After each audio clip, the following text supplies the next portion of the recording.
Ignacio Oñoro, para que nos hable sobre Régulo Ahumada Zurbarán y sus amigos. Representa a Cartagena, Ignacio Oñoro. Sean todos y todas bienvenidos a esta nueva sesión del Parlamento, tratamiento ético de la palabra, del pensamiento libre. Aquí no hay ataduras. No estamos en Venezuela. Aquí podemos hablar claro y fuerte. Infortunadamente nuestros hermanos venezolanos están pasando un momento crítico en la historia, lamentable. Un abrazo solidario para ellos. Y un aplauso para nuestros hermanos venezolanos. ¿Sabe cuánto queremos la patria? Señoras y señores, les presento a Ignacio Oñoro. Buenos días a los amigos escritores de todo el mundo. Bienvenidos a Cartagena. Yo no soy cartagenero, pero soy de un pueblo cercano aquí a Cartagena que se llama Clemencia y tengo 64 años de vivir en Cartagena, entonces me considero que soy cartagenero, inclusive de nacimiento. En el día de hoy voy a compartir con ustedes un texto que he preparado para hablar de un ilustre escritor cartagenero que se llama Régulo Ahumada Zurbarán y lo he titulado Régulo Ahumada Zurbarán según sus amigos. Es decir, yo entrevisté a muchos de los amigos de Régulo Zurbarán para que me hablaran de él. Yo, muy joven, cuando llegué aquí, tengo una visión de que vi a ese señor andando por las calles de Cartagena, porque él trabajó en varios sitios de Cartagena. Yo viví aquí en el centro de Cartagena, en la calle del Curato, por aquí cerca. Entonces me pareció que ese señor lo vi muchas veces acá en la ciudad de Cartagena. Entonces voy a compartir con ustedes mis apreciaciones sobre la obra de este ilustre escritor cartagenero.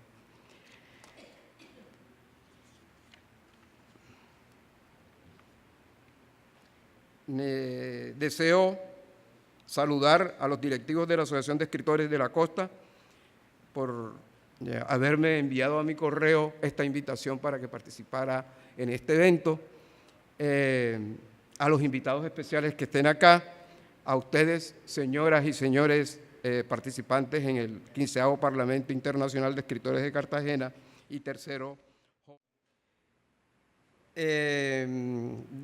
Como les digo, definí una hipótesis de investigación y planteé el problema, que es el desconocimiento que hay en la ciudad, en Colombia y en el mundo sobre este escritor cartagenero.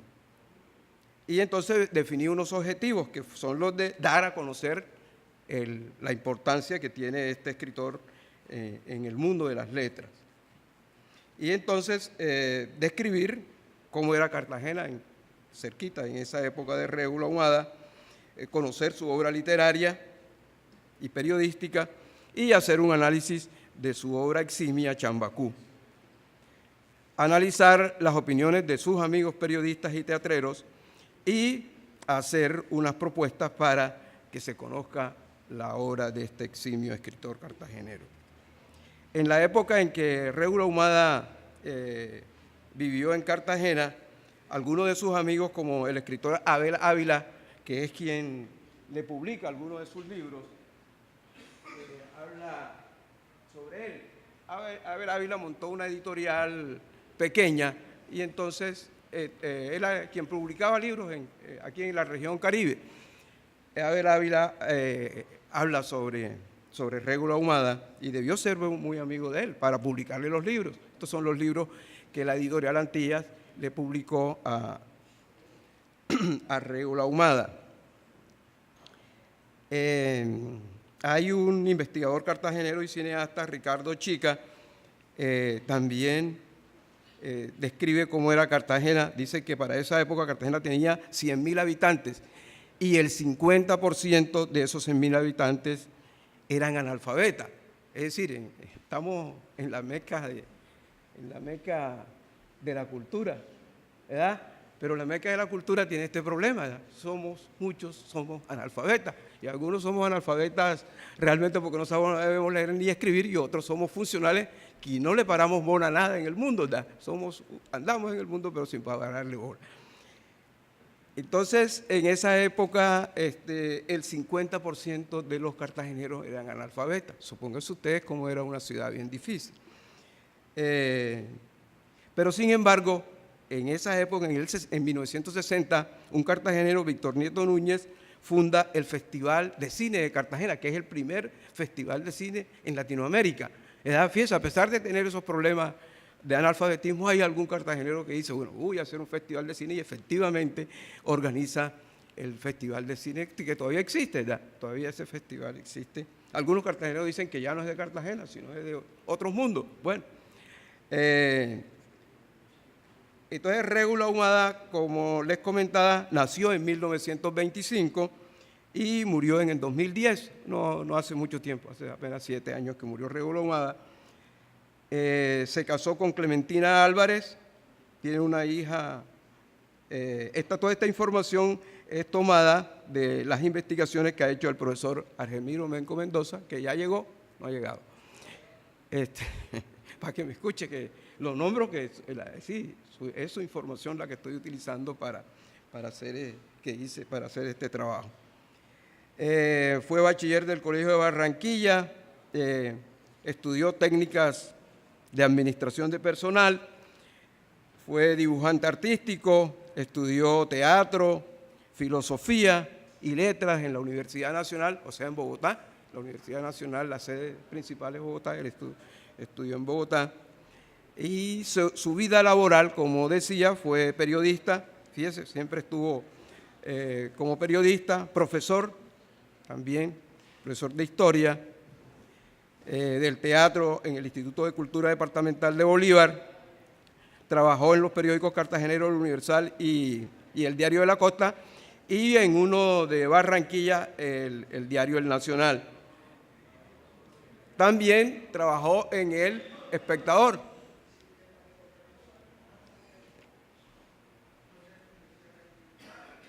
Y como les decía, fue fundador de la Asociación de Escritores de la Costa. No sé qué dice el profesor, estuvo aquí con ustedes. Bueno, entonces, fíjese, es un compañero nuestro en el tema gremial. O sea que es un hombre interesante, ¿verdad? Fíjese que no solamente escribía, sino que también se preocupaba por los temas gremiales de la organización de los escritores. Entonces, para mí es un hombre interesantísimo por esos temas. Yo también soy un hombre gremial, me gustan los gremios, entonces su obra eximia, como les decía, es Chambacú, esta que traigo aquí a la mano. Esa es su obra eximia de él, una obra de teatro que ha sido considerada por muchos investigadores una obra importantísima, y de teatro, que he visto que aquí se ha presentado muy pocas cosas sobre el tema del teatro. El análisis temático de su obra, de Chambacú, que fue la que seleccioné para analizar, describe realmente cómo era la cultura negra en la ciudad de Cartagena en esa época.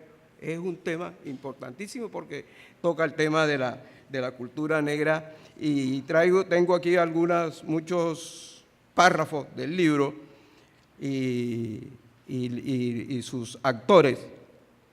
Muchos de sus actores, Filomena, Tirciano, Ana Buena, y importante, en el libro nombra un personaje importante de Cartagena que se llama Antonio Caballero Cabarcas. Es el único personaje que lo dice con su nombre. Este fue un abogado de la ciudad de Cartagena que le llamaban el abogado de los pobres, porque era un tipo que le servía a todo el mundo, y todo el mundo llegaba por aquí, tenía una oficina en el centro y todo el mundo llegaba. Yo conocí a Antonio Caballero Cabarcas y me pareció, y es el único hombre que no, en su obra de teatro lo nombra él, entonces me pareció que un hombre, y además este era un líder político, dirigente político, y lo que nosotros aquí le llamamos dirigente político de izquierda. A esos que están en el otro lado le llamamos de izquierda en Colombia. Entonces, la opinión de sus amigos, por ejemplo, aquí hay un periodista, ya es de radio, ya un poquito mayor que yo, Silvio Barrera, que me contó que trabajó con él en el Universal y en el Diario de la Costa, cómo era este autor Régulo Ahumada Zurbarán. él concluye que era un amigo de él, como amigo, era un hombre sencillo y hogareño. Es decir, debía ser un tipo importantísimo, me parece de importancia. Edilberto Puente, que también trabajó con él en el diario, en el Universal y en el diario de la Costa, todavía anda por ahí ese señor, hablé con él, y me dice que con él montó diferentes programas de radio, lo que antes era radio, teatro en radio, las novelas de radio. Ellos montaron una novela de radio que la hacían por las noches. Mire todo lo que hacía ese señor en materia de cultura, ¿verdad? Me parece importantísimo. Entonces, Régulo Ahumada Zurbarán para mí es un hombre importante en el tema de la cultura de la ciudad de Cartagena. Y por ello hay que ensalzar a este señor, hay que considerarlo más, que la ciudad de Cartagena no lo ha ensalzado, no lo ha conocido, no sabe quién es. Entonces, hay que, sus obras, sus libros, hay que sacarlos, libros en físico, pero también ahora, para que los jóvenes lo conozcan, hay que sus libros publicarlos en la red, ¿verdad? Para ello yo he propuesto que se cree una red, una editorial virtual, para que los autores cartageneros, lógicamente colombianos y del mundo, se conozcan en la red tampoco. Ustedes saben que solamente en la red hay 3 grandes empresas que publican libros. Entonces tenemos que romper eso y lograr tener una editorial virtual para que los jóvenes conozcan a estos autores, porque es la única forma. Ahora los jóvenes andan con computador y con celulares. Entonces hay que montarlo. Sus obras no han sido llevadas ni al cine ni a la televisión. Una cosa rara que se ha llevado Pambelé, que han visto aquí en Colombia, Pambelé, los boxeadores, pero este señor, sus obras no han sido llevadas a la televisión. Entonces hay que lograr que sus obras, y menos al cine. Entonces sus obras, si ustedes se leyeran este libro Chambacú o este otro libro La Cruz del Diablo y yo, esto amerita tenerlo en la televisión para que la gente popularizar esos temas. Entonces, mi invitación a ustedes y a la Asociación de Escritores de la Costa es que hay que a este señor ensalzarlo y sacarlo, que lo conozca la ciudad de Cartagena, lo conozca el Caribe colombiano y lo conozca el mundo, que ustedes sean los mensajeros de que el mundo conozca a este ilustre escritor cartagenero. Muchísimas gracias a ustedes.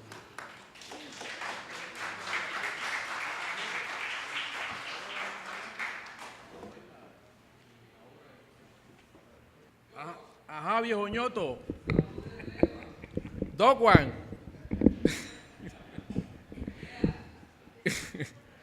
Bueno, me alegro que ustedes estén aquí.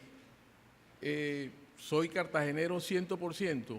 Me crié en el barrio de Chambacú y conozco pues a la actriz principal de la obra de Régulo, Petrona Villalobos. Petronita vivía en la calle del Lago de Chambacú y hoy en día está en Las Bóvedas, aquí de Cartagena.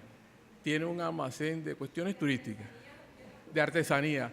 Pues sí, entonces, casualmente yo escribí este libro para hacerle un homenaje a ese barrio que no ha muerto, porque es un barrio patrimonio en el imaginario nuestro. Chambacú está vivo. Entonces, Chambacú, a la tiña, puño y patá.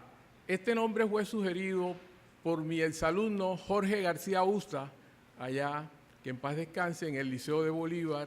Le hice clase a este hombre. Y trabajé en el liceo 42 años como profesor de biología y química. Y me enfrenté con el problema de hacer bella las ciencias naturales, de enamorar a los estudiantes que no querían saber nada de ese número de Avogadro, 6,02 por 10 a la 23, y un poco de operaciones.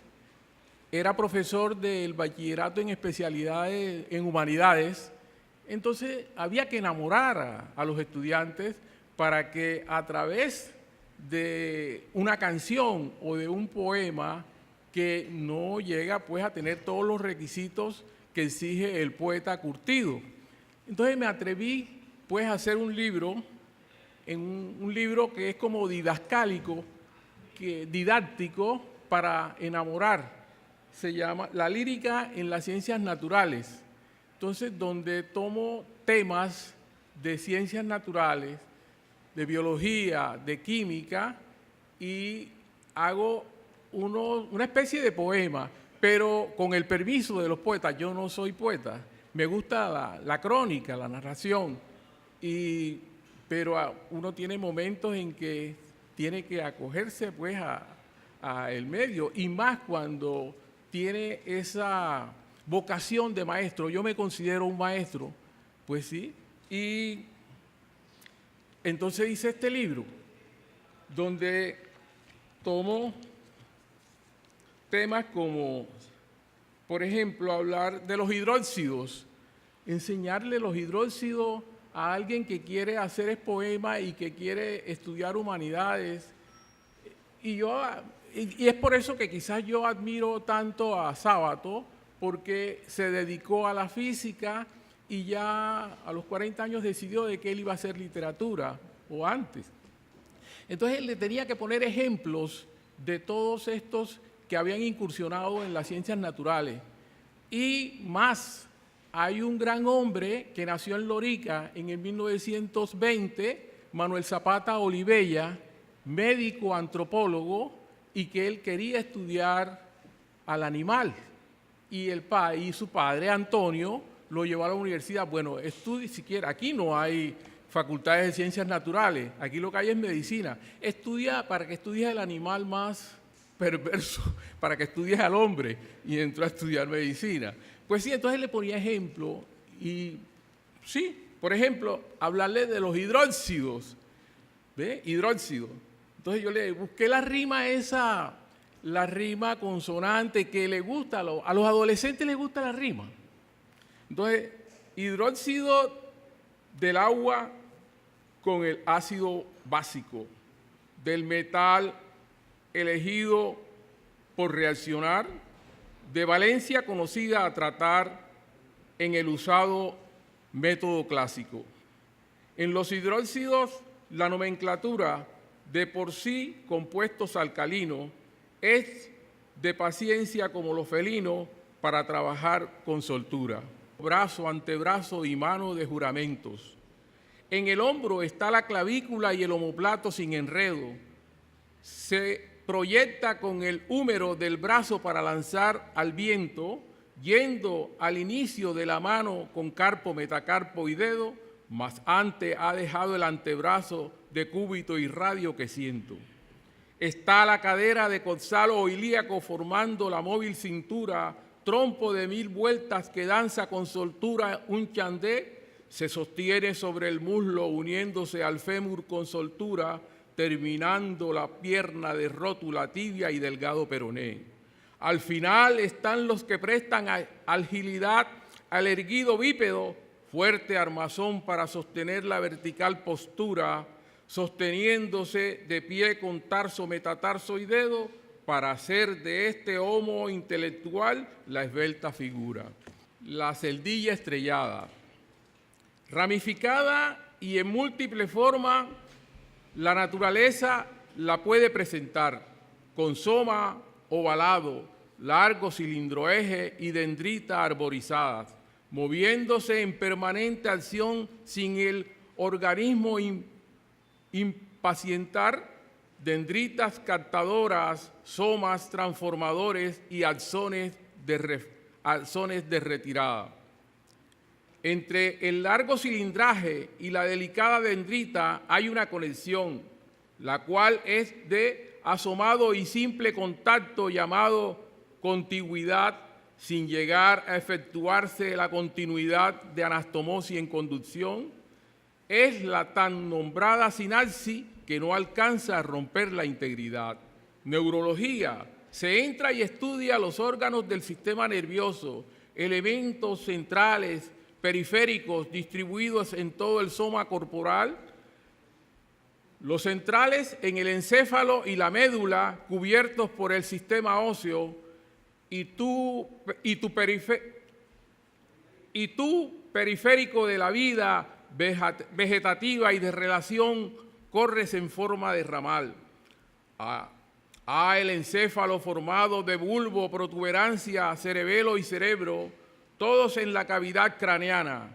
Allí el órgano responsable del pensamiento, hallazgo de la naturaleza que en bien de todos los seres humanos celebro, y por eso órgano expreso con tanta viveza todo cuanto siento. La médula nerviosa alojada en el conducto raquídeo de la columna vertebral, de ella los 31 pares de nervios se distribuyen por el soma corporal, relacionándose en los 12 pares de nervios craneales de la masa cerebral, forman redes llamadas plexos braquial, lumbar, cervical y sacral. En la vida vegetativa, todas las respuestas nos dan razones existenciales, ya que actuar en la estructura de órganos internos de fibras lisas, hay 2 cadenas de ganglios entre tejidos nervios de plexos viscerales, formando ramas aferentes y eferentes de nervios simpáticos sin risas. Muchas gracias. Buenos días, señores del presidio, damas y caballeros. Para comenzar mi ponencia, traigo una frase de un escritor venezolano, Arturo Uslar Pietri, que dice así: quien no conoce la historia de su país, ignora su propia nacionalidad. Y lo traigo a colación para describir a uno de los hombres más fascinantes y sorprendentes del siglo XX. Un colombiano, sencillo, humilde, de un corazón extraordinario. Su deseo por conquistar el mundo lo llevó desde temprana edad a realizar servicio público, periodismo, dibujo, estudiar música, tocar violonchelo, escribir obras teatrales, llamados por algunos literarios como el vicioso, apodo dado por el doctor José Daniel en su artículo escrito por allá en el año de 1983, cuando el doctor Daniel todavía era apenas un niño. Un sobrenombre que lo define muy bien: el vicioso. El vicioso por su adicción al teatro, inventor de mundos, conocedor del género humano, luchador contra las injusticias sociales, carencias culturales y económicas de un pueblo por el que vivió y luchó para dejarle un legado cultural. Les estoy hablando del señor Régulo Ahumada Zurbarán.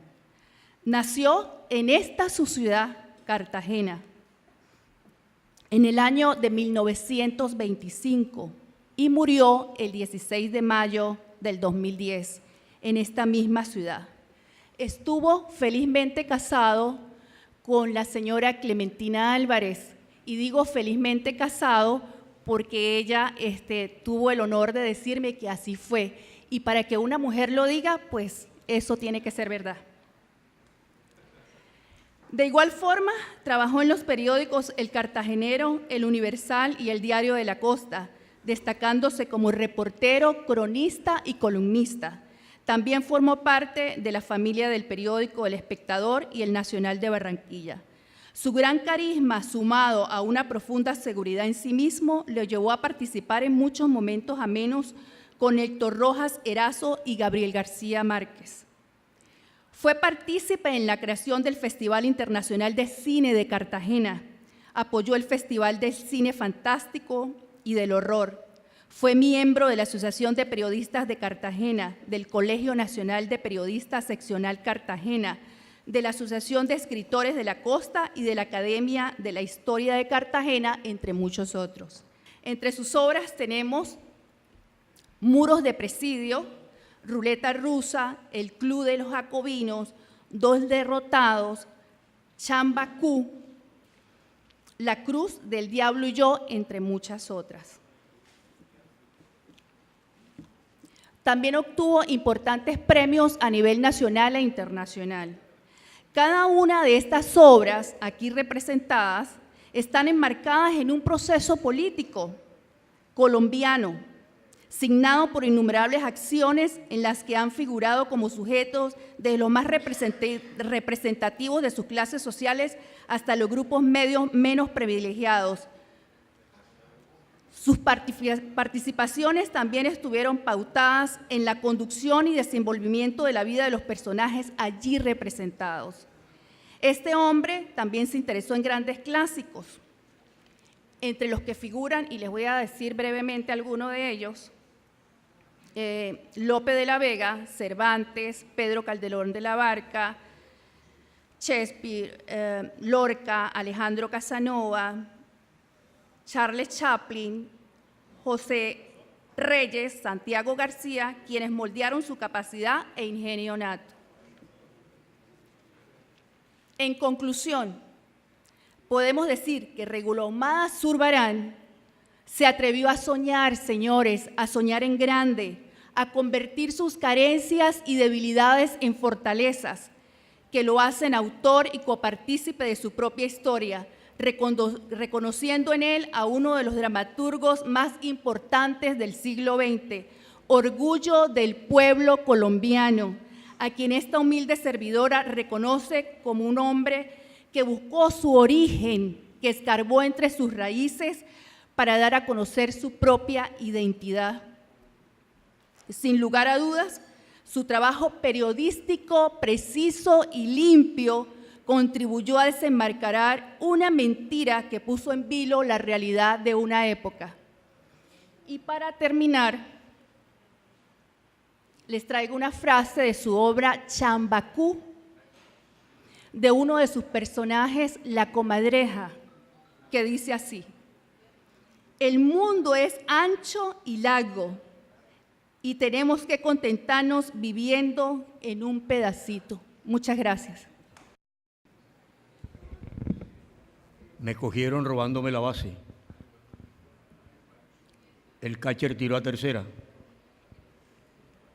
Beisbolista aficionado del departamento de Córdoba. Una lesión le impidió hacer parte del seleccionado de su departamento sinuano. Serafín Velázquez Acosta, de Montería, presenta su trabajo. Ahora no quiere abrir esta vaina. Reflexiones pedagógicas sobre la felicidad del escritor Nelson Castillo Pérez. Hacia la construcción de la cátedra sobre la felicidad. Es una ponencia pues basada en la obra de Néstor, de Nelson Castillo, Reflexiones pedagógicas sobre la felicidad. Hablar sobre la felicidad en estos tiempos, cuando pareciera que la única consigna que le queda al ser humano es sobrevivir, aunque a muchos les parezca una locura, es cuando más debemos hacer para mostrar a las nuevas generaciones que existen formas de concebir la vida atendiendo a nuestro interior, cultivando la felicidad que siempre ha estado allí en nuestra mente, como una solución para lograr la paz y la armonía en este caos general que nos agobia a todos. Eso es lo que precisamente pretende con su obra Reflexiones pedagógicas sobre la felicidad el escritor Nelson Castillo Pérez, cuando, abro comillas, intenta rescatar todo un universo teórico para reflexionar acerca de la felicidad, incluyendo ingredientes contextuales para ponernos al servicio del desarrollo de nuestros coetáneos. Este concepto ha sido una preocupación de filósofos antiguos y de escritores modernos. Cita entre ellos a Aristóteles, Séneca, Epicuro, San Agustín, Fernando Savater, Albert Camus y Bertrand Russell, a los que yo sumo a Walter Dressler, Wayne Dyer, Sarah Gardner,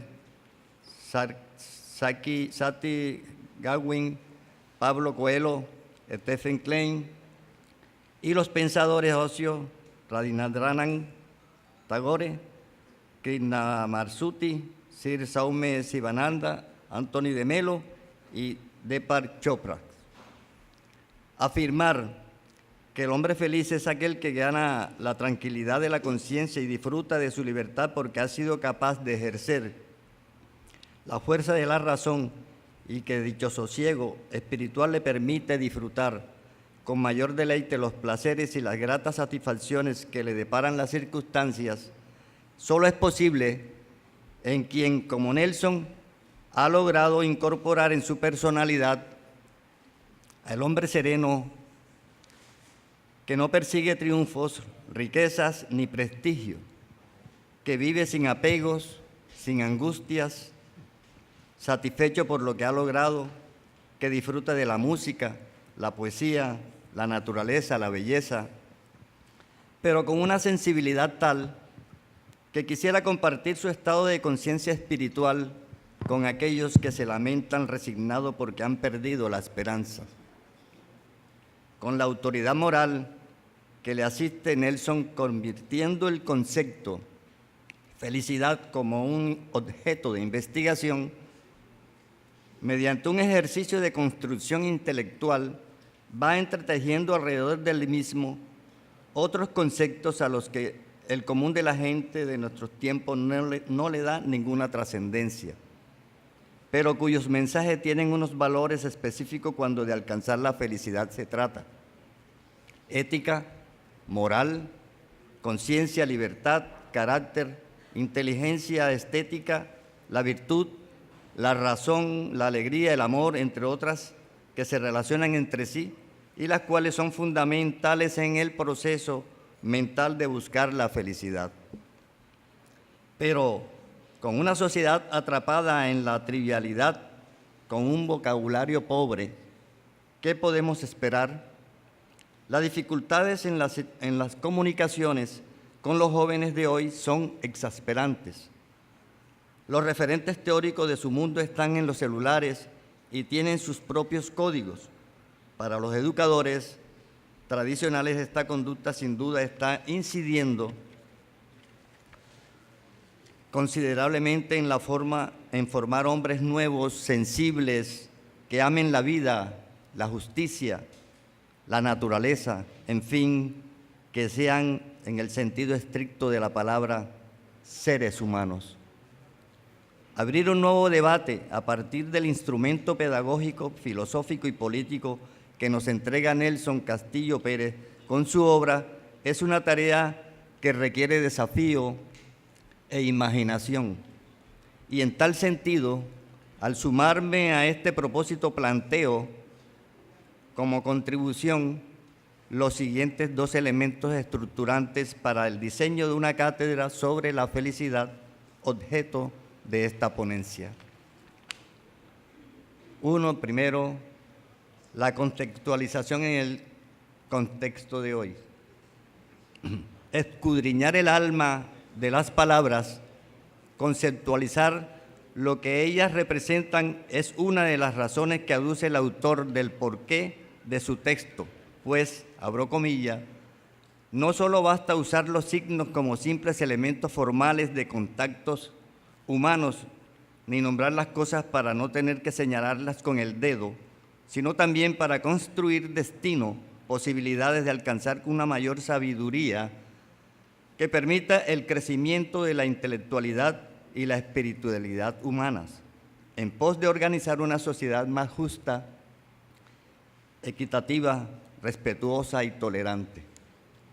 El problema está en que en estos tiempos aciagos, cuando el hombre prácticamente ha renunciado a la racionalidad como consecuencia de la saturación mediática de la información a través de las redes sociales, de la indiferencia por conocer la historia y de cultivar el humanismo que sensibiliza, ha hecho que el ejercicio de contextualizar haya perdido su papel protagónico en la reflexión y formación de mejores personas, con conciencia para pensar, con cabeza propia, capaces de salir de la ordinariez y que puedan discernir en dónde está la verdad y la razón de nuestra existencia en este mundo.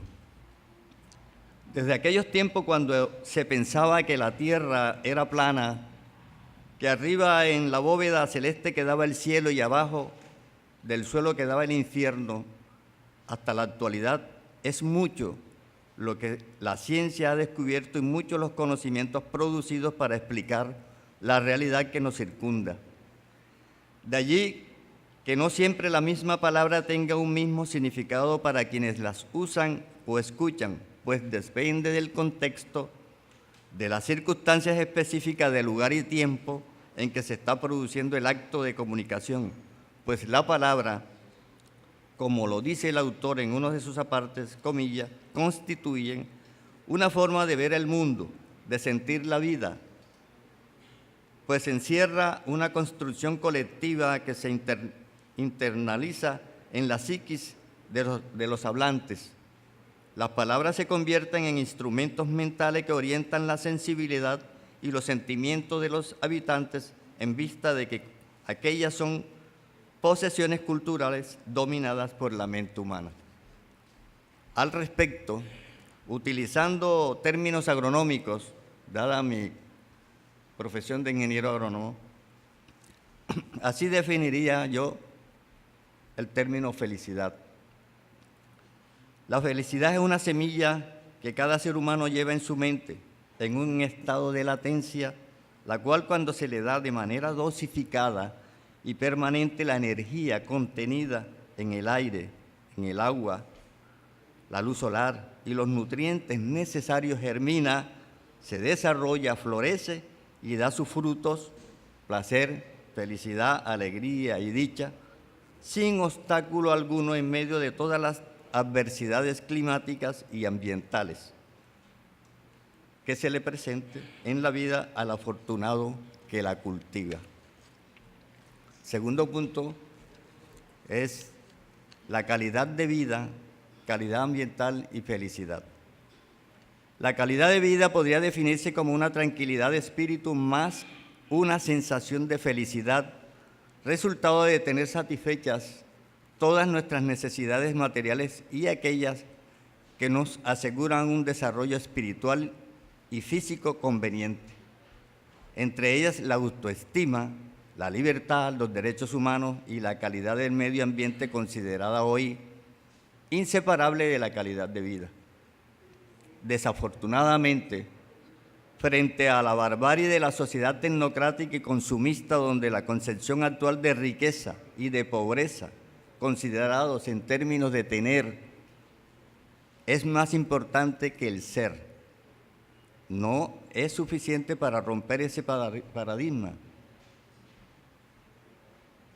Con hacer propuestas científicas y técnicas para resolver el problema del deterioro del medio ambiente, pero ante el empeoramiento de la calidad ambiental que afecta a su vez la calidad de vida, la felicidad y la convivencia armónica de la especie con las demás especies del planeta y el riesgo de una posible catástrofe ecológica universal, todos tenemos que preguntarnos, ¿qué se requiere hacer?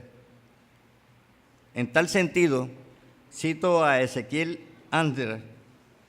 Él propuso desarrollar una nueva ética que enseña a la gente a vivir con lo necesario, desechando toda forma de ostentación y despilfarro, que promueva la austeridad compartida, caracterizada por la simplicidad y la sencillez en el modo de vivir, con el propósito que los recursos alcancen para todos, donde el referente de riqueza sea la vida, no el dinero, e integre el pensamiento racional con la sensibilidad y la emoción, el conocer con el hacer, la razón con el corazón, la inteligencia con el pensamiento y el trabajo con la lúdica y la fantasía.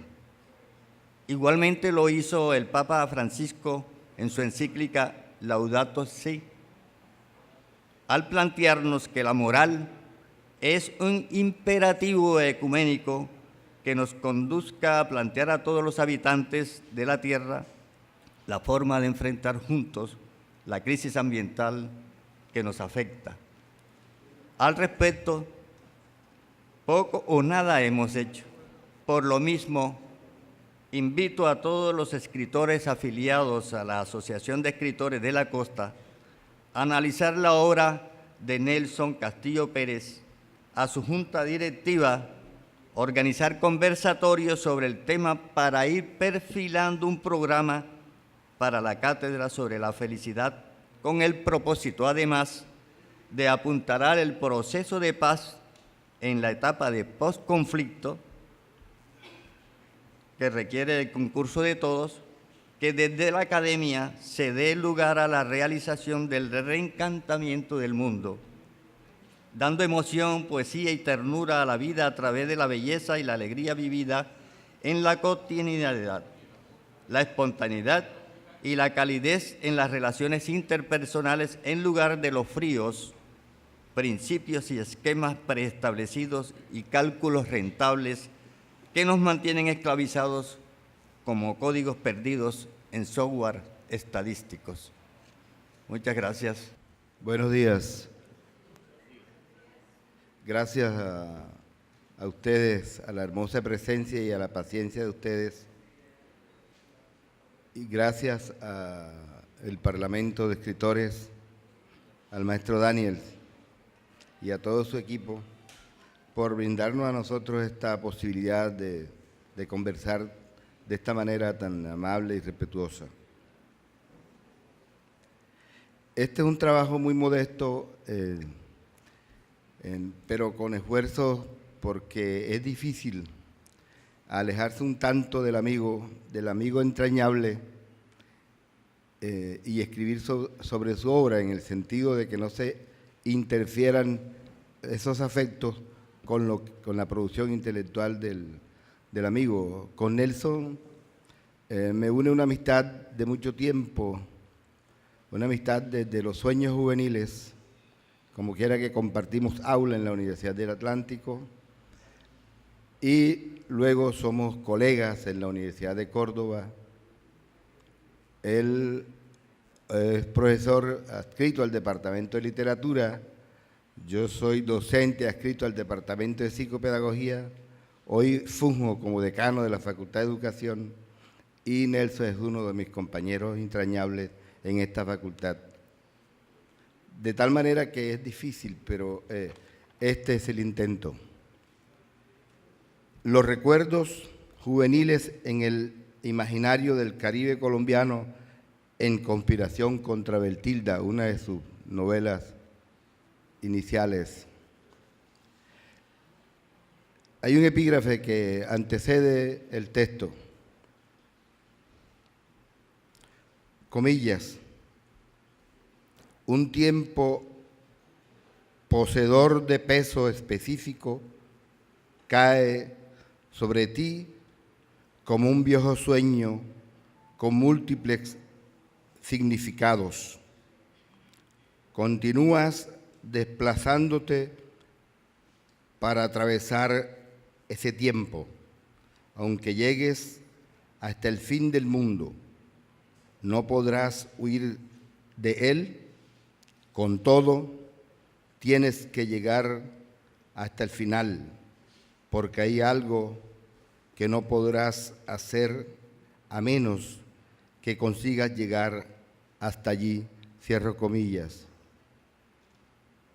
Haruki Murakami, en Kafka en la orilla.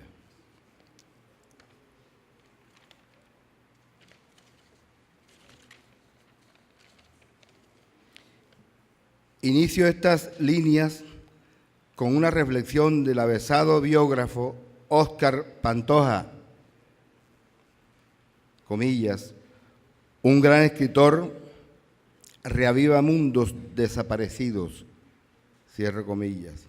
Por ello, cuando releemos a Nelson Castillo Pérez en su novela Conspiración contra Bertilda, 1982, es como si otra lumbre, otros mundos de los recuerdos se nos asoman en el horizonte mental, a pesar que la bruma del tiempo insista en negarlos.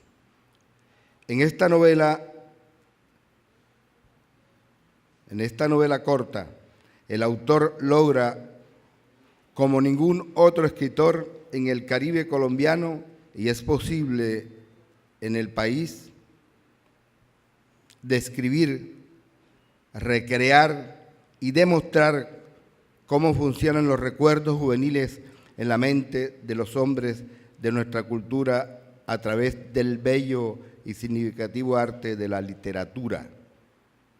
En este contexto, el tratamiento con la inteligencia literaria, este autor hábil y diestro logra recrear mundos para sus posibles futuros lectores. Aquí acoge la máxima del gran historiador Heródoto, que sostiene: la primera historia se escribió con la esperanza de evitar que se pierda el recuerdo de lo que los hombres han sido, cierro comillas.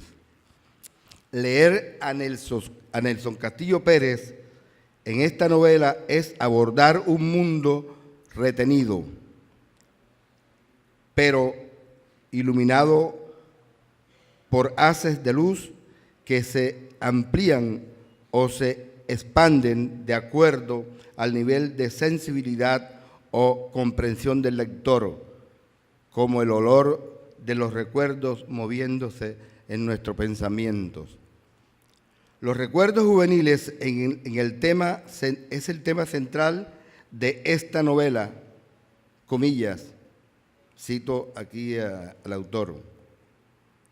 Hubo un instante en que Bertilda se dejó cabalgar con placidez, todavía extenuada sobre la cama por los encantos de la melodía, y sus pensamientos se instalaron en una órbita espléndida, donde se veía feliz, palpando con sus propias manos los bordes de una realidad soñada.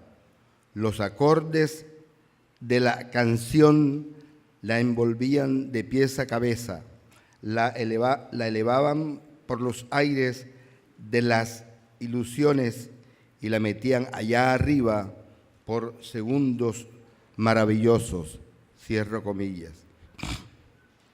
Los recuerdos, desde una hermosa valoración poética como suceso literario, recreados desde la adolescencia, y nos comparte esta luz de la juventud azarosa del barrio del Caribe colombiano, pero también válida para los jóvenes de otras latitudes. Por ejemplo, el siguiente aparte, comillas. Sin embargo, Bertilda mantuvo durante un largo tiempo una actitud recelosa frente a las propuestas amorosas de los hombres, pues tenía razones suficientes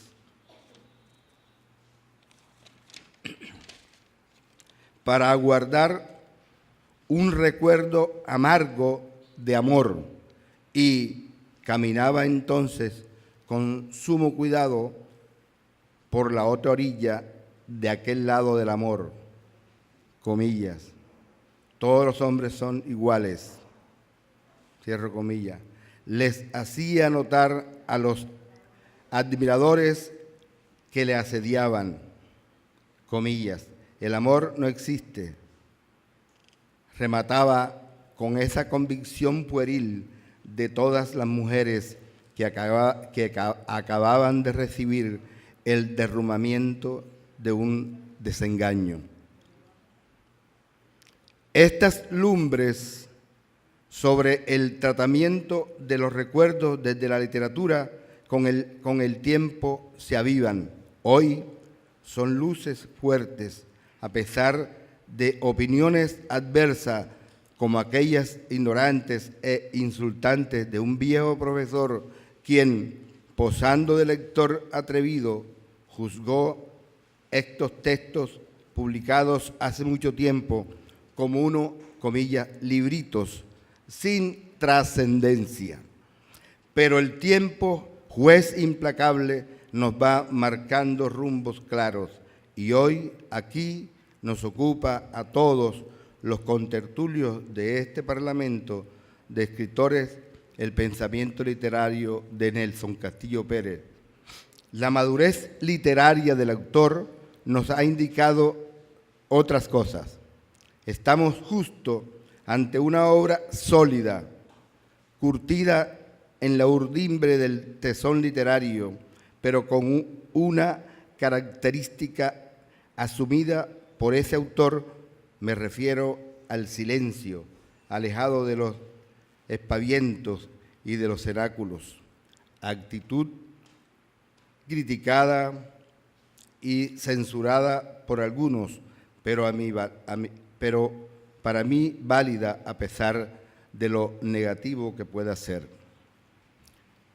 A sabiendas de que es la psicología, la ciencia que se encarga de explicar la forma de cómo opera nuestra mente, Nelson, con su literatura, en sus textos, en donde el tema de los recuerdos es recurrente, nos muestra de qué manera los jóvenes de nuestra cultura ordenan y construyen los acontecimientos que se hilvanan en nuestra historia. Es decir, la forma en que se puebla la vida en nuestras mentes, con su prosa poética y amena, anclada en nuestro mágico Caribe, constata que, descritas en su historia, mediante artificios estéticos magistrales, hilvanados en las realidades propias, en nuestros mundos, en donde la literatura de Nelson Castillo Pérez avisora situaciones propias de la psicología, la filosofía y la psiquiatría de nuestra región. Visiones estas que ya fueron evidenciadas en la obra de maestros de la literatura como Chekhov, Dostoyevsky, Truman Capote y Joyce. Se trata de la forma cómo se ejerce el funcionamiento de la mente con el componente del humor caribe, unido a ese funcionamiento con imágenes muy propias para describir este universo que nos identifica y diferencia en el concierto nacional y universal. En Conspiración contra Bertilda, Nelson nos devela el mundo de un hombre caribe no como es en la realidad real, sino como el cerebro lo percibe. A este sofisticado artificio literario, Nelson Castillo le adiciona su experiencia vital obtenida en su azarosa juventud de hombre habitado por sueños del consciente y subconsciente, lo mismo que por claras aspiraciones terrenales curtidas en su periplo académico. En esta novela, como en otros muchos textos del autor en comento, se evidencia la construcción de historias aquilatadas con los componentes e ingredientes necesarios de un gran talento, de un escritor talentoso, quien es consecuente con el siguiente planteo, comillas. Sé bien que una disciplina se adquiere en gran medida gracias a la práctica, pero sin embargo pienso que la reflexión no está de más, ni tampoco el examen de conciencia, y sobre todo cuando se trata, como en el caso de las ciencias humanas, cierro comillas, MacBlock 2014. Aquí se trata de la literatura, justo ella está inscrita en el campo de las humanidades como reflexión y como práctica de lo más profundo del ser humano. La de Nelson Castillo Pérez, como buena literatura, profundiza en la condición humana. Él, un escritor quien en su condición de educador se ha ocupado de los asuntos del ser humano desde y con la literatura, nos logra compartir sus visiones sobre el adelanto progresivo del espíritu humano en todas sus manifestaciones. En la historia, en Conspiración contra Beltilda, se imbrican los recuerdos de la juventud en busca de su identidad propia, con la esperanza, con los sueños. En el párrafo final de la novela es clara esa relación, comillas. Es posible que después de todo ella saque la mecedora y se siente en la terraza de su casa, como es presumible que lo haga todas las tardes al regresar de su trabajo, a esperar la llegada del último hombre que se atreva a tirarle piedritas a la ventana de vidrio de su soledad, como lo hizo Lucho y como lo haría yo si me alcanzara la edad para recibir su amor. Cierro comillas. Siempre queda algo del pánico tembloroso de la espera y de los sueños y de los recuerdos.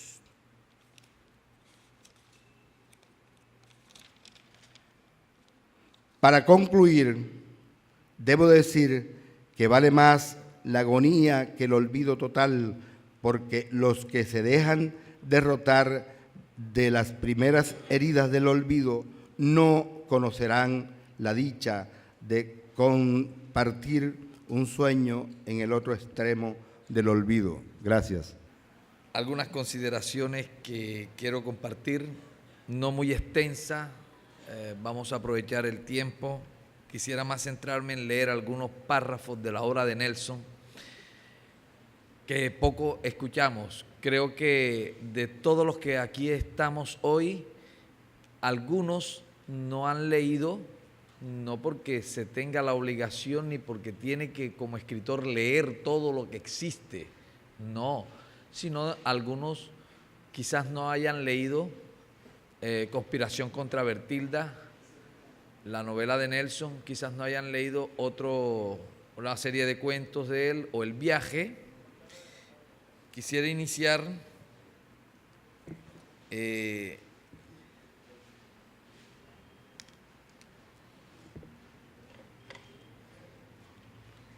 filósofo español Fernando Savater expone en su obra Ética para Amador una ética de la buena vida, cuyo eje es el tema de la libertad, lo cual se trata de una ética inmanente y basada sobre el carácter relacional de la persona.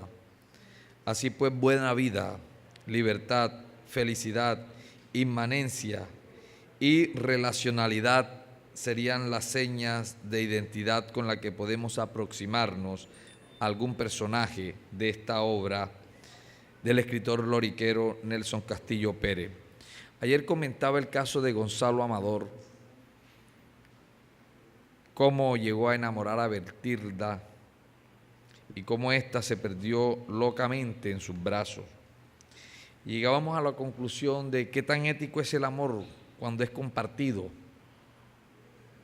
Es feliz aquel que lo hace y también es feliz aquella o aquel que lo recibe, a sabiendas que es compartido. Entonces no podríamos entrar en un campo axiológico tampoco de juzgar a ningún personaje de ninguna obra por feminista o por machista, porque caeríamos de todas maneras en un vacío. En su obra Ensayo sobre la felicidad, que ya tocó mis colegas del Boca Chico, Serafín aborda la problemática de la búsqueda del buen vivir, que se contrasta con la idea inconcebible de nacer y vivir en un país sudamericano como Colombia, donde el índice de violencia ha ido creciendo a pasos alarmantes.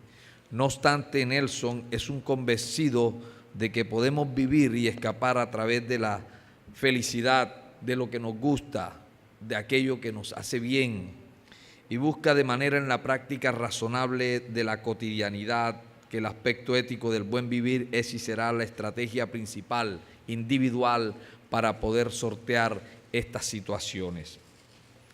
En conspiración contra Bertilda, con la que obtuvo el segundo premio de novela Ciudad Pereira en 1984, hallamos dos aspectos importantes.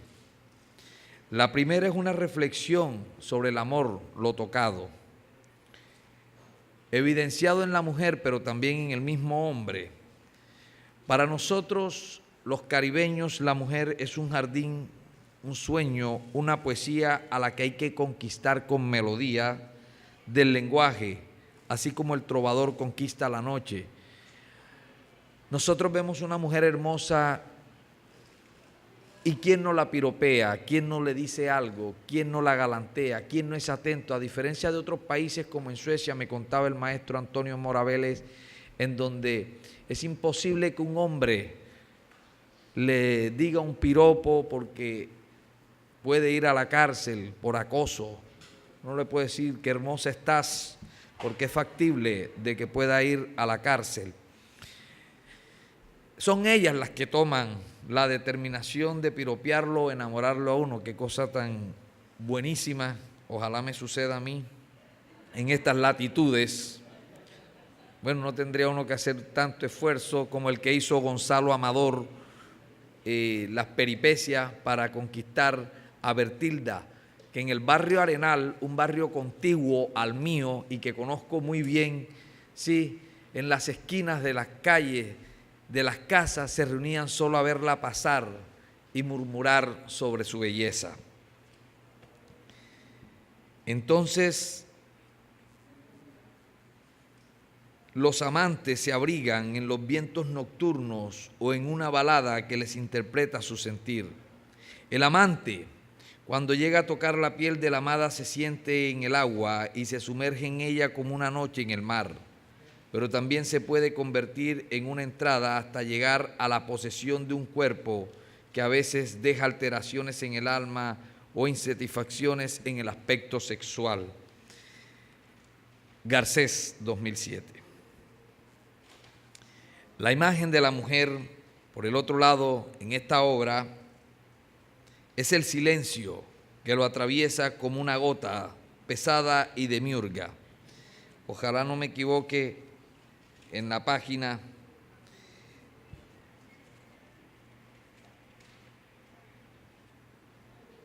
Para leerles un pedazo.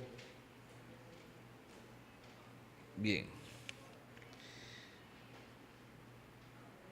De aquella cuando quedamos con un vacío porque no pudo ser de nosotros, sino de otro, una impotencia. Puedo hablar del barrio Arenal como si hablara de mi propia vida y no resultaría extraño a la larga, viendo bien las cosas. Uno se pasa la vida del recuerdo en recuerdo. Es lo que queda después de todo lo que en definitiva cuenta. Los hombres saborean, ven, oyen, para luego tirarse boca arriba a soñar, a pensar, a vivir a través de los espejos de sus entrañas. La mayor parte de mi vida está desperdigada en las calles y en los recintos de este populoso barrio. Cuando me voy lejos de él, no puedo dejar de pensar en sus esquinas de espera, en la luminosidad de sus bailes sabatinos, en sus calles que se mueven con el viento de los árboles.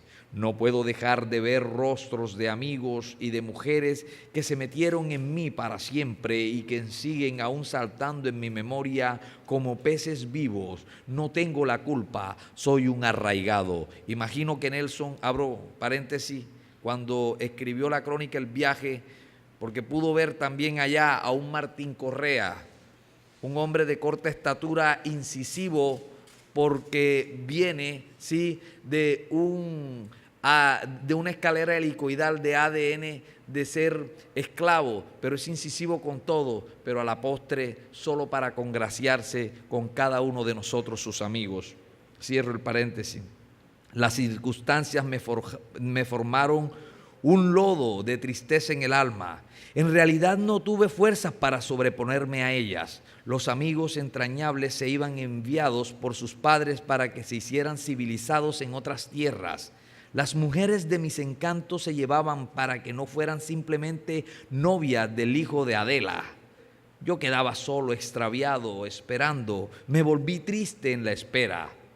Llegó el momento en que nadie pudo enviarme. Me fui, pero ya no era igual. Cuando a mis amigos les empacaban las maletas para que se fueran a estudiar a Cartagena, ellos no encontraban dónde ponerse a la alegría y regresaban atropellados por la fascinación de redescubrirlo todo. Y uno también se acercaba a ellos para comprobar lo tanto que habían cambiado en la lejanía. En cambio, yo me fui entre sombras ocultas de incertidumbre cuando irse no significaba bailar en un solo pie de la felicidad, sino el riesgo de salir a buscar nuevos horizontes que ayudaran a sacar el limpio de nuestro destino. Volver a las vacaciones ya sin el júbilo de la adolescencia era como retornar al eco de un esplendor, a la decadencia. Mis amigos empezaban a casarse, perderse por caminos distintos. ¿Y las mujeres? Las mujeres con las cuales soñaba en los ratos de la nostalgia se entregaban a hombres, siguiendo al pie de la letra la estupidez de que la distancia es la causa del olvido. ¿Qué más de nuevo?, preguntaba yo entonces a los amigos en ocasiones congregados en las esquinas. Nada, lo mismo, respondían. En unas navidades llegué ansioso de machacar con mi presencia los gusanos de la nostalgia y pregunté por una mujer. Mierda, la fregaron, marica, me dijeron. ¿Quién? Un monteriano. ¿Y qué? Nada, ahí está preñada. ¿Y el tipo? Nati se fue, maldita sea. Así fueron todas, ingenuas, sin la suficiente imaginación para vislumbrar la calamidad de sus errores, estúpidas y reflexivas frente a la bestia del deseo. En los callejones olvidados bajo la luna y las estrellas, sumidos en el bello silencio del amor, yo tuve la oportunidad de romperlas a todas, pero me abstuve en el último instante y era como perdonarles, dejarles en buen estado del porvenir. Para nada, porque ahora andan apegadas, llorando el arrepentimiento, simplificadas en el abandono. Sofía, con quien pude haber unido algún día, se dejó llevar por la tonta idea de que la novia del estudiante no es nunca la esposa del doctor y decidió ofrecer sus encantos a otro, y ahí la tienen ahora. Me dijeron en cierta ocasión un loriquero en pleno paseo de Bolívar en Barranquilla: parece una perra flaca.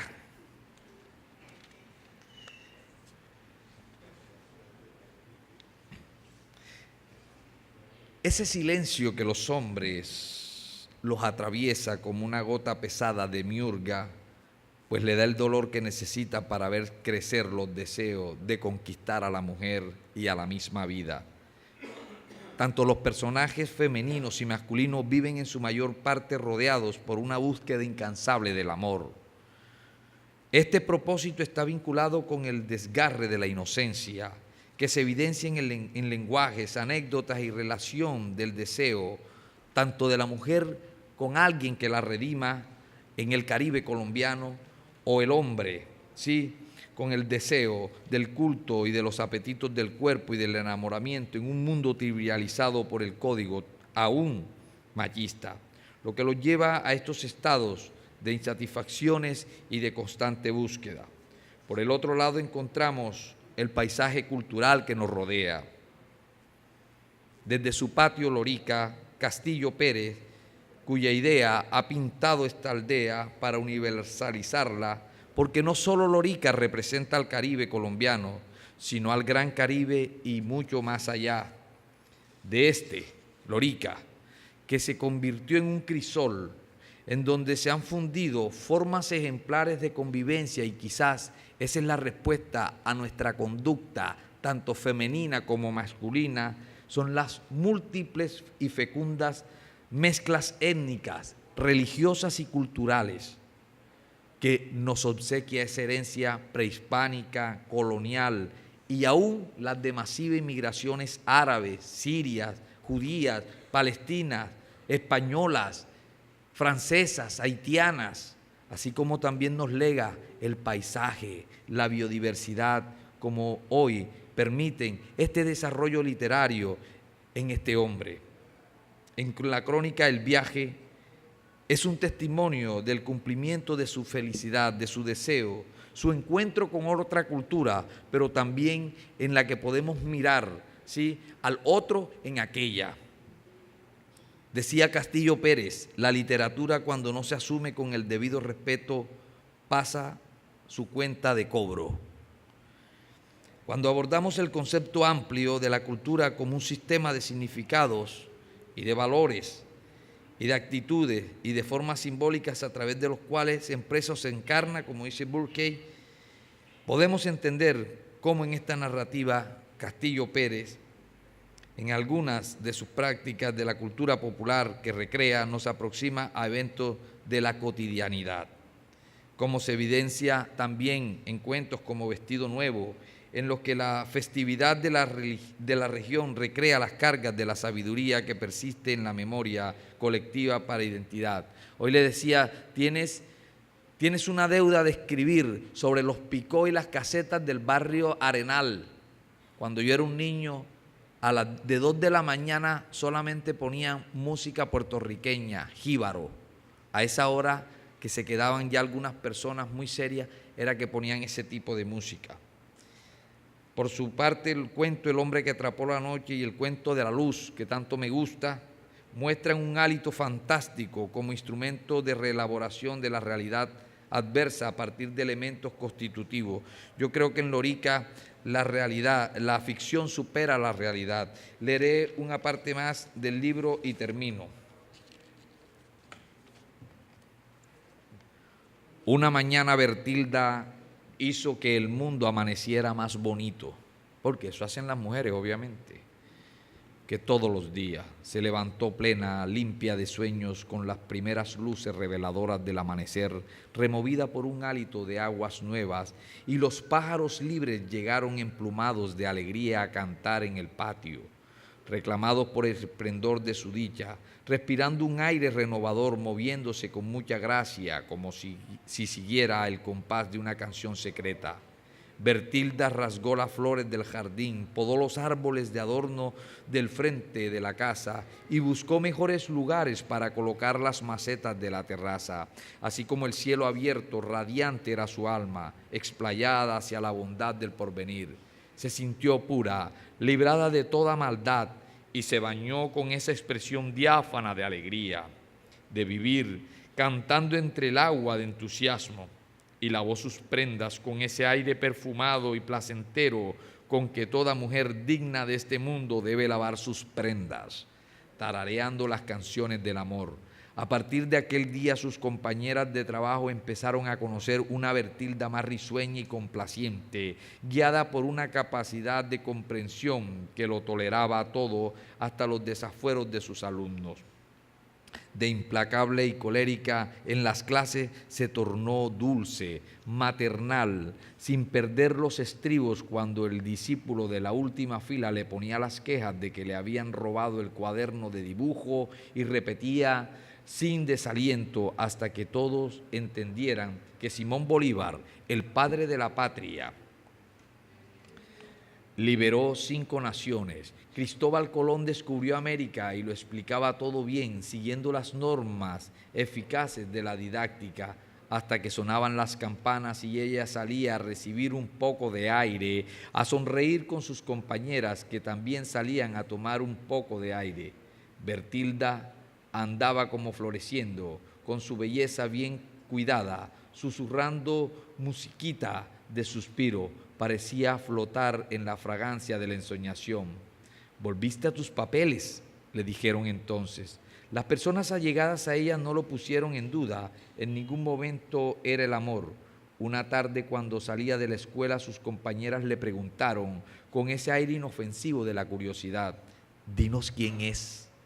Bertilda mostró una sonrisita de complacencia detrás de sus labios relucientes de carmesí, mezquina con su secreto feliz, dijo, «El amor es como cuando uno sueña. Si se dice antes de suceder, no sucede». Gracias.